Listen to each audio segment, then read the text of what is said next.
Hello, my name is Justin Lang. I'm a second year student at CLC and I'm majoring in computer information technology. I'm actually taking this class as a requirement for an applied associate's degree that will hopefully allow me to become a cybersecurity analyst.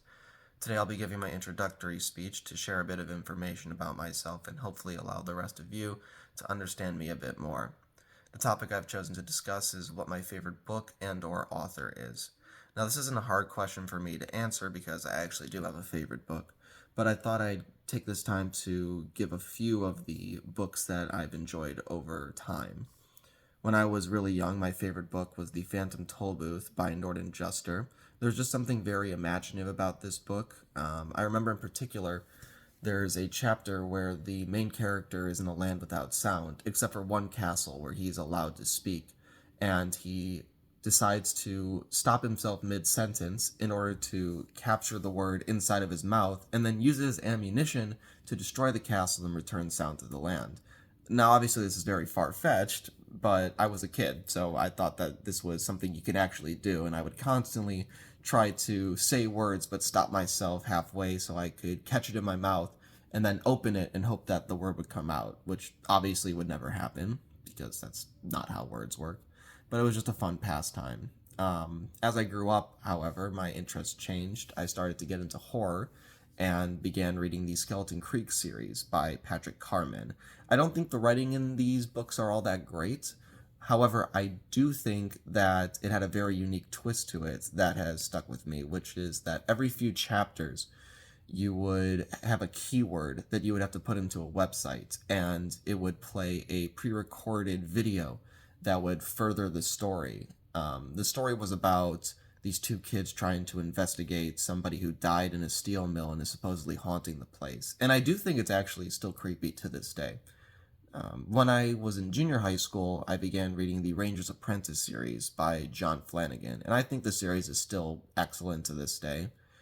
I know that the author wrote this for his children, and I think that that's always a really cool fact when authors or creators do things for their kids, and it ends up becoming very popular. I remember when I went on a field trip across the northwest of America. Every time we would stop at a mall, I would always go straight to the Barnes and Noble to spend my money on the next installment instead of on snacks, which probably would have been smarter. When I was in high school, I got into the Artemis Fowl series by Owen Colfer. I still think the series is excellent as well. I've reread these books countless times. The movie adaptation is awful. Please do not watch it. Um, it's about a boy genius who tries to steal gold from the fairy world before eventually getting entangled more and more in it, despite it's supposed to be secretive as the story goes on. I don't want to spoil too much, so definitely check it out. And right now I'm reading some more classic stories like The Count of Monte Cristo by Alexander Dumas, which, again, I would also recommend. I'm only 200 pages in, and I still have over 1,000 to go, but it's still great.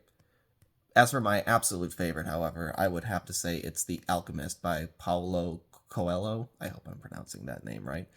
Not to be confused with the Alchemist series by Michael Scott, which I have also read. That one is about the alchemist Nicholas Flamel, who is very well known. But The Alchemist by Paulo Coelho is about a shepherd boy who goes on a journey of self-discovery, and it's always stuck with me, just the way it's written, how compact and short it is, yet tells such a compelling tale. I think that the message of being who you are and learning who you are and the kind of journey that you have to go on in order to understand yourself. I think that those themes have resonated with me as time has gone on and never truly left. I usually bring it with me everywhere I go, but I sadly don't have it with me right now.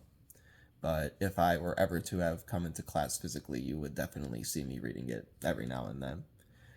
Hopefully this has given you a bit more insight into who I am, and I can't wait to see where this semester takes us and to see what the rest of you have to say.